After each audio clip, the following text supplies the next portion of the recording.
Hello everyone, आज जो मैं करने वाने जा रही हूँ आपको है माई चाइल्डहुड। अब्दुल कलाम आज़ाद के ऊपर ये लेसन है और पहले आप इसकी थोड़ी सी एक्सप्लेनेशन समझ लो और फिर आपको उसको डायरेक्टली मैं आपको क्वेश्चन आंसर्स करा दूँगी इसके बीबीसी के। So let's start. I was born into a middle class Tamil family in the island town of Rameswaram in the erstwhile Madras state. तो वो कह रहे हैं कि मैं मद्रास में अर्स्टवाइल का मतलब यह है कि वो कह रहे हैं कि जो इसको पहले जो है मद्रास कहा जाता था, अब तो चेन्नई कहा जाता है। तो मैं उसमें पैदा हुआ था रामेश्वरम में, मद्रास स्टेट में जो पड़ता है। My father, Jainuladin, had neither much formal education nor much wealth. Despite these disadvantages, he possessed great innate wisdom and a true generosity of spirit. तो उसके फादर का करेक्टर बताया है कि इसके अंदर जो है उनको कह रहे हैं कि ना उनके पास ज़्यादा पैसे थे, ना उन्होंने कुछ ज़्यादा एजुकेशन ली थी, मगर ये उनकी डिसएडवांटेजेस थी। मगर इसके अलावा जो है, अगर ये डिसएडवांटेजेस थी मगर उनके पास क्या था, ही पोजेस्ड ग्रेट इनेट विजडम, बहुत समझदारी थी उनके पास। इन बॉर्न मतलब इनेट का ना इन बॉर्न मतलब बहुत ज़्यादा वो क्या थे, समझदार थे। And a true generosity of spirit, और उनमें क्या थी, बहुत जेनरोसिटी थी। He had an ideal helpmate in my mother Ashima, उनकी मदर का नाम आशिमा है। I do not recall the exact number of people she fed every day, but I am quite certain that far more outsiders ate with us than all the other members of our family put together. तो मतलब इतने generous थे कि वो बाहर के लोग वगैरह कि हमारे से ज़्यादा तो बाहर के लोग खाना खाते थे, मतलब सबकी वो हेल्प करते थे, खाना खिलाते थे बाहर के लोगों को भी। I was one of my many children, a short boy with rather undistinguished looks. Undistinguish मतलब बिल्कुल ऑर्डिनरी लुक्स थी मेरी। Born to tall and handsome parents, तो इसका मतलब कि जो उसके पेरेंट्स थे वो बता रहे कैसे थे, लंबे चौड़े और हैंडसम थे। पर अब्दुल कलाम आज़ाद कहते हैं कि मैं जो एक ऑर्डिनरी चाइल्ड था। We lived in our ancestral home which was built in the middle of the 19th century, और मैं अपने पूर्वजों के मकान में रहता था, जो कहाँ पे बना, कब बना था, in the middle of the 19th century में जो बना। It was a fairly large पक्का house made of limestone and brick on the mosque street of Rameswaram. My austere father का मतलब ये और करेक्टरिस्टिक आ गया। वो ऑस्टियर का मतलब यहाँ पे सिंपल थे, बड़े सिंपल भी थे मगर डिसिप्लिन भी बहुत थे और स्ट्रिक्ट थे। तो use to avoid all inessential comforts and luxuries, वो उनको मतलब वही पसंद था जो ज़रूरी चीज़ें चाहिए होती हैं ज़िंदगी में, वो मतलब उनके ऊपर पैसे वेस्ट लगाते थे और फालतू वेस्टेज नहीं करते थे। However, all necessities were provided for in terms of food, medicine or clothes. In fact, I would say mine was a very secure childhood, both materially and emotionally. तो कह रहे हैं कि मटीरियली और इमोशनली जो है मेरा चाइल्डहुड बहुत ज़्यादा सिक्योर था। इसका मतलब कि उनको कभी खाने की प्रॉब्लम नहीं हुई, उनको मतलब कि पूरा शेल्टर, खाना और जो है क्लोथिंग, कपड़े, मेडिसिन, बीमारी होने पर सब कुछ अवेलेबल था, जो एक्चुअल ह्यूमन जो है नेसेसिटीज़ होती हैं वो सब उनको मिलती थी। ये तो है, उनको सब कुछ मिलता था। तो ये तो उनकी क्या कहते हैं, हम कह सकते हैं मटीरियली जो है, वो कह रहे हैं मटीरियली जो है मेरी सारे जो मुझे वो थे मिलते थे। मैं मटीरियल मतलब मेरे को चीज़ें जो मिलती थी। और इमोशनली का मतलब उनके फादर जो हैं, फादर मदर जो है उनको बहुत सपोर्ट करते थे। तो सपोर्ट करते थे, उनके जो हेल्प करते थे, तो एडवाइस देते थे उनको हर बात में, तो वो होता है इमोशनली उनको हेल्प करते थे। The second world war broke out in 1939 when I was 8 years old. जब 8 साल के थे, तो वो 39, जब वर्ल्ड वॉर हुई, सेकेंड वर्ल्ड वॉर 39 में हुई, तो वो 8 साल के थे। तो उसका कि 1931 की उनकी बर्थ है। For reasons I have never been able to understand a sudden demand for tamarind seeds erupted in the market. और टैमरिंड सीड्स क्या होती हैं, इमली, इमली की जो बीज है उनकी बड़ी डिमांड बढ़ गई। I use to collect the seeds and sell them to a provision shop on the mosque street. तो उनको जो है क्या करना शुरू कर दिया, उसके बीज वो इकट्ठे शुरू कर दिया और बेचते थे प्रोविजन स्टोर में, जिससे कि उनको पैसे मिल जाते थे। A day's collection would fetch me the princely sum of 1 anna. My brother-in-law Jalaluddin would tell me stories about the war, which I would later attempt to trace in the headlines in दीना मानी। दीना मानी क्या थी, वहाँ की अखबार थी। तो वो जो पहले उनको उनका ब्रदर इन लॉ कहानी बताता था वर्ल्ड वॉर के, फिर वो उसको टेली कर उसमें देखते थे, अखबार में पढ़ते थे, दीना मानी में। Our area being isolated was completely unaffected by the war. तो जिस साइड वो रह रहे थे वहाँ पे वो क्या था, अनअफेक्टेड, मतलब वहाँ पे वॉर का कोई असर नहीं था ज़्यादा। But soon India was force to join the allied forces and something like a state of emergency was declared. जब इंडिया को भी जो है ज्वाइन करनी पड़ी सेकेंड वर्ल्ड वॉर में, तो वहाँ पर इमरजेंसी डिक्लेयर हो गई। The first casualty came in the form of the suspension of the train halt at Rameswaram station. तो वहाँ पर जो है, जब रुक जाती थी ट्रेनें रामेश्वरम स्टेशन पे, तो वो रुकनी बंद हो गई। The newspapers now had to be bundled and thrown out from the moving train on the Rameshwaram road between Rameshwaram and Dhanuskodi. तो वहाँ पर जो अखबारें रुकती थी तो ट्रेन अखबारें उतरती थी ट्रेन में से, मगर अब जब रुकती नहीं थी तो क्या हुआ, अखबारें वहाँ पर उनको ट्रेन से ऐसे ही डायरेक्टली फेंकने लग गए वो, क्योंकि ट्रेन नहीं रुकती थी। अब क्या हुआ, that was my cousin Samsuddin who distributed newspapers in Rameswaram to look for a helping hand to catch the bundles and as if naturally I fill the slot. तो वो कहते हैं कि मतलब जब वो अखबार फेंकते थे बंडल, तो उनको अपने एक दोस्त की, मतलब जो समूसुद्दीन था, उसको हेल्प जो पड़ी कि कोई और भी उसके साथ होना चाहिए, तो वो उन्होंने, अब्दुल कलाम आज़ाद ने उसकी हेल्प करी। Shamsuddin helped me earn my first wages. तो उसने मतलब फर्स्ट वेजेस, तो पहली वेजेस दी उसको। Half a century later I can still feel the surge of pride in earning my own money for the first time. तो उन्होंने कहा मैंने पहली बार इस तरह से पैसे कमाए। Every child is born with some inherited characteristics into a specific socio-economic and emotional environment and trained in certain ways by figures of authority.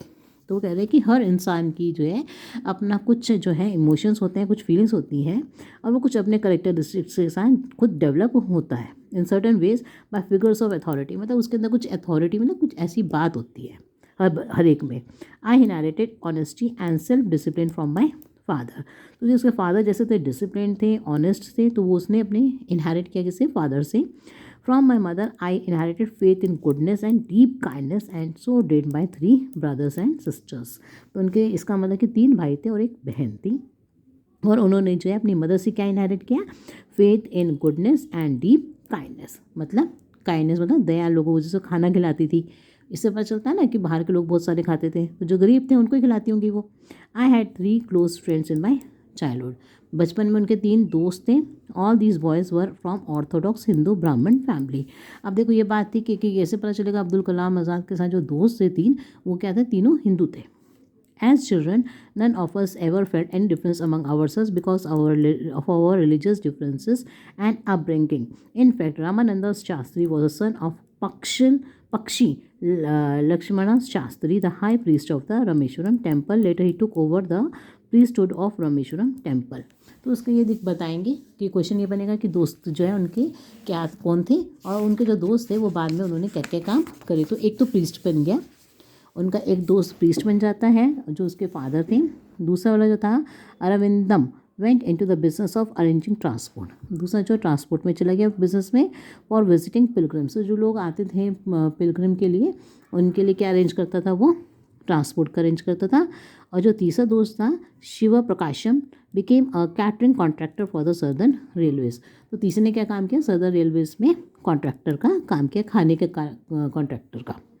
During the annual Shri Sita Raman Kalyanam ceremony, our family used to arrange boats with a special platform for carrying idols of the Lord Ram from the temple to the marriage site situated in the middle of the pond called Rama.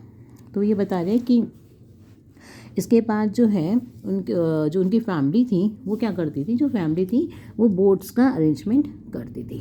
उनकी जो अपनी family थी तो वो boats arrange करती थी, कब, जब एनुअल श्री सीता राम कल्याणम सेरेमनी होती थी, तो वो अरेंज करती थी boats with a special for platform for carrying idols. Idols मतलब मूर्तियाँ ले जाते थे, किसकी, लॉर्ड भगवान की, from the temple to the marriage site. भगवान की मूर्ति को ले जाते थे मैरिज साइट तक के, situated in the middle of the pond.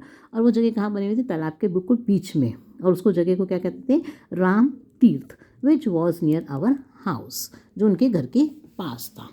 Events from the Ramayana and from the life of the prophet were the bedtime stories my mother and grandmother would tell the children in our family. तो उनके जो grand mother थी, दादी, और वो mother उनको कहानियाँ सुनाती थी। तो वो देखो इसमें कैसे पता चलता है कि वो भगवान राम की भी सुनाती थी और प्रॉफिट मोहम्मद की भी सुनाती थी। तो इस तरह से कोई भी क्वेश्चन आ सकता है कि वो हिंदू मुस्लिम की बात के ऊपर जो भी बनेगा, तो आप ये भी कोट कर सकते हो कि उनकी जो मतलब घर में जो है कोई भी डिफ्रेंशिएट नहीं किया जाता था, वो दोनों की कहानियाँ सुनाती थी उनको। One day, when I was in the 5th standard at the Rameshwaram Elementary School, a new teacher came to our class. I used to wear a cap which marked as me as a Muslim, and I always sat in the front row next to the Ramananda Shastri. तो रामानंद शास्त्री के साथ वो हमेशा बैठते थे, मगर वो अपनी मुस्लिम वाली टोपी पहनते थे। तो क्या हुआ, जब वो 5th क्लास में थे वो वोट था, और जो रामानंद शास्त्री था वो क्या पहनता था, वो तो है जनेऊ जो होता है वाइट कलर का तागा, वो पहनता था। तो वो पहनता था सेक्रेड थ्रेड पहनता था। जिन्हें the new teacher could not stomach a Hindu priest son sitting with a Muslim boy.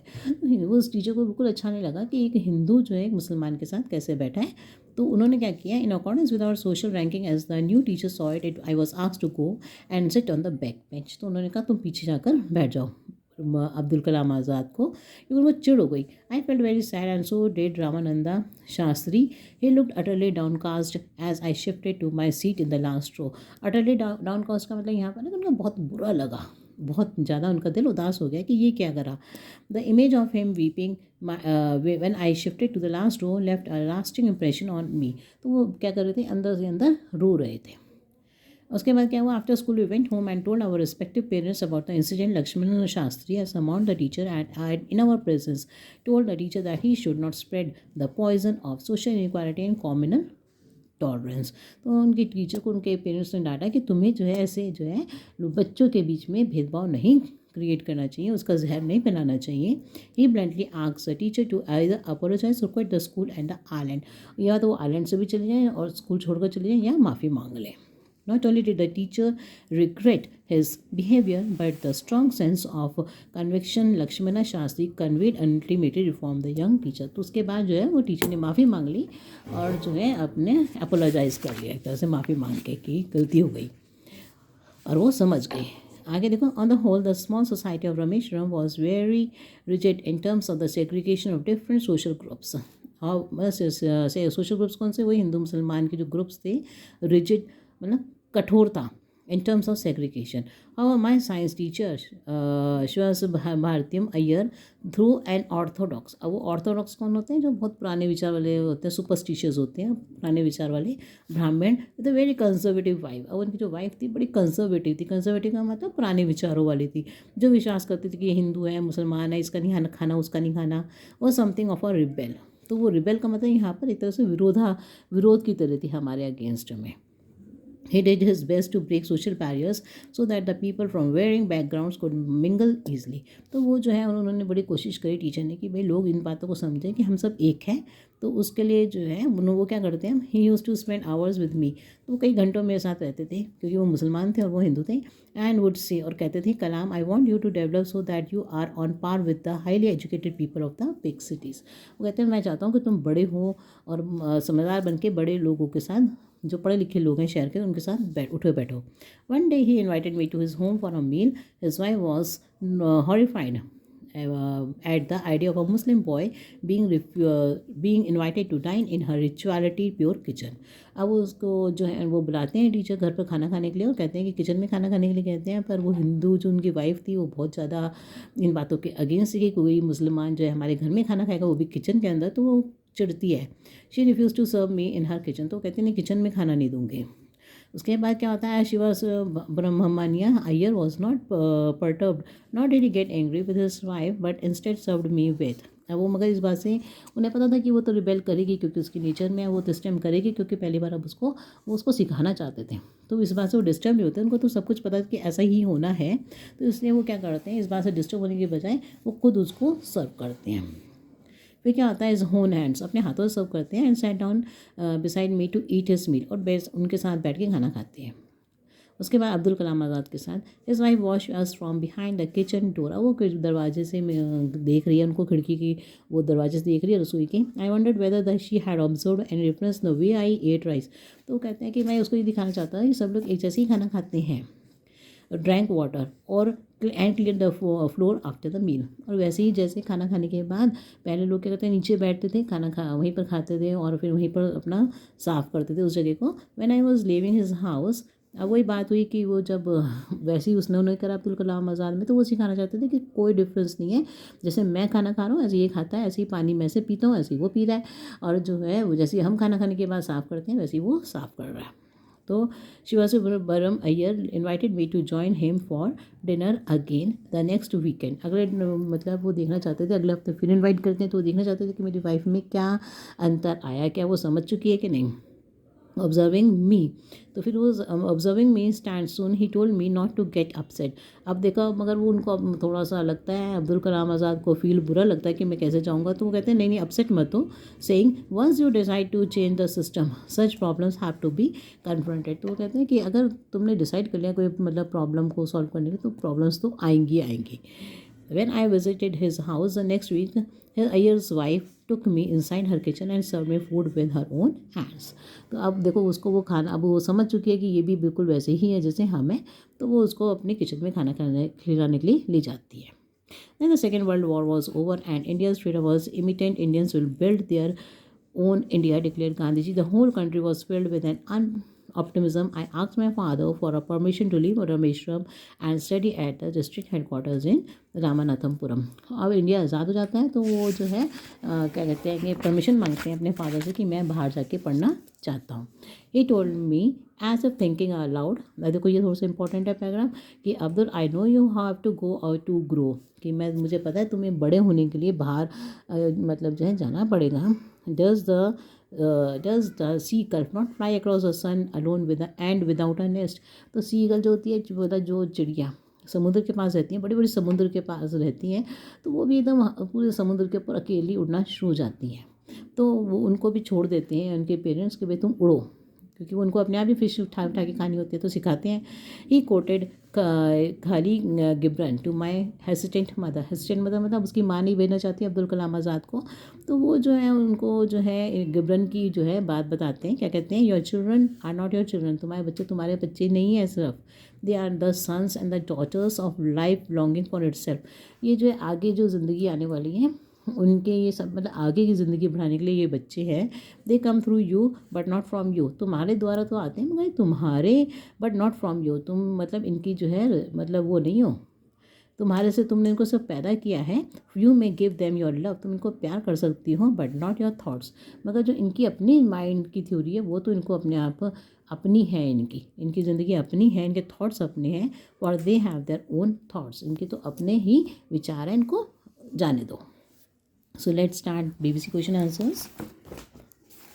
Start करते हैं। अगर आपको कोई प्रॉब्लम आती है then you can ask me in the comment box, and if new to my channel then don't forget to like share and subscribe to my channel.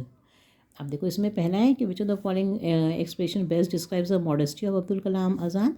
A short modesty मतलब बहुत simplicity, ordinary boy, a short boy with rather undistinguished looks. Which of the following were the traits of Abdul Kalam's father. देखो कौन कौन से थे, पहले तो believe in simplicity of life, उसके बाद टॉल एंड गुड लुकिंग बताया ना, और उसके बाद क्या है, care and concern for children. तो बैठता है option 2, 3 and 5। In what way was Kalam's childhood secure. तो Kalam's childhood was secured both materially and emotionally. ये भी कह सकते हैं अगर तो, और थोड़ा सा आंसर में अगर नंबर का ज़्यादा है, this father provided with all the necessities in terms of food medicine and clothes. ये तो उसके मटीरियली थी, and emotionally they help him in every, they gave him the advice and helped him in any problem, helped him in every problem. Which of the following sentences correctly use the word out austere life? Austere life तो simple life होती है, तो यहाँ पे क्या है, her riches have not led him away from his principle of austere life। मतलब इतना अमीर है, ऑपोजिट बोलेंगे ना, तो इतना अमीर है कि वो मगर अपनी सिंपल लाइफ को नहीं छोड़ा उसने। What does the speaker mean by material security and emotional security? Material security meant food, clothing, and medicine, and emotional security meant he got love and guidance from his parents. Choose the option। तो कौन सा best sum up करता है meaning of the last sentence, तो वो है containment मतलब satisfaction.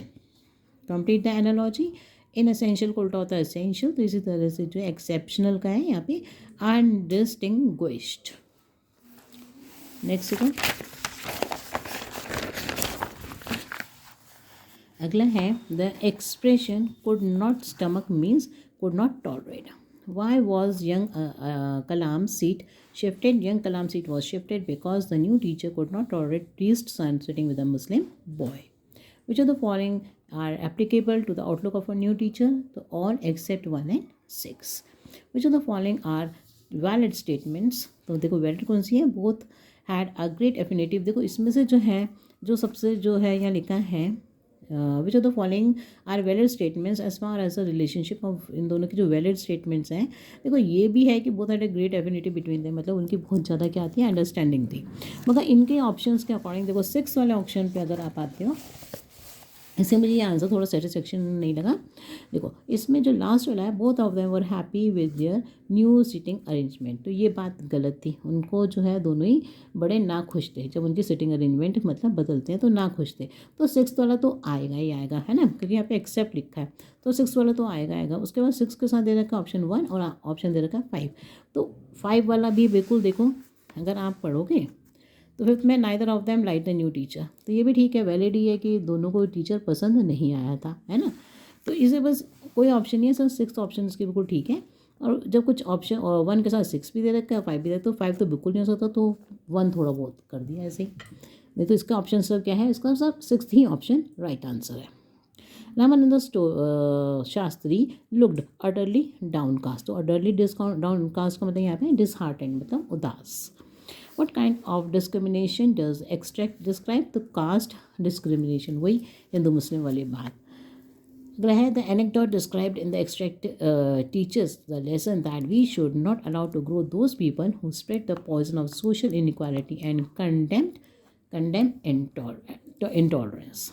तो जो लोग जो है क्या करते हैं, कॉम्युनल इंटॉलरेंस, मतलब कि उन लोगों को वो spread the poison of social equality and communal intolerance, उन लोगों को ग्रो नहीं होने देना चाहिए, आगे नहीं उनको मतलब रास्ता देना चाहिए। आगे नेक्स्ट है जो the following statements do you find true, तो इसमें से जो ट्रू है तो वो कौन सी है आपकी, कि Abdul Kalam father realise that for the growth Abdul will have to leave home to study further. Again, the father of Abdul Kalam wanted him to be like a seagull so that he could grow and develop his own thoughts. In what context does Abdul father quote Khalil Gibran in order to explain Abdul mother who was not ready to send her son? तो इसे वो बताता है क्योंकि उसकी mother जो है मतलब नहीं भेजना चाहती, तो वो इसलिए उसको बताता है, कोट करता है उनको कि जिससे कि वो समझ सके। अगले उसकी मदर को समझाने के लिए वो उनकी कोटेशन को बताता है। नेक्स्ट है what does the extract bring to light about the personality of Abdul Kalam father, he was caring, तो इसके मैंने मार्क करे हैं, इसकी जो है आएंगे आपके option 1, 5 and 6।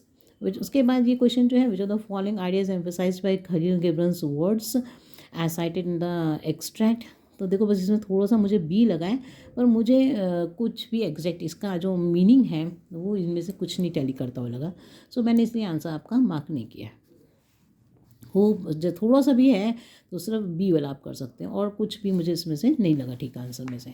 What parenting advice does the quote from Khalil Gibran give, that every human being must be given the opportunity to build his life as per his wishes and parents should not hinder this effort.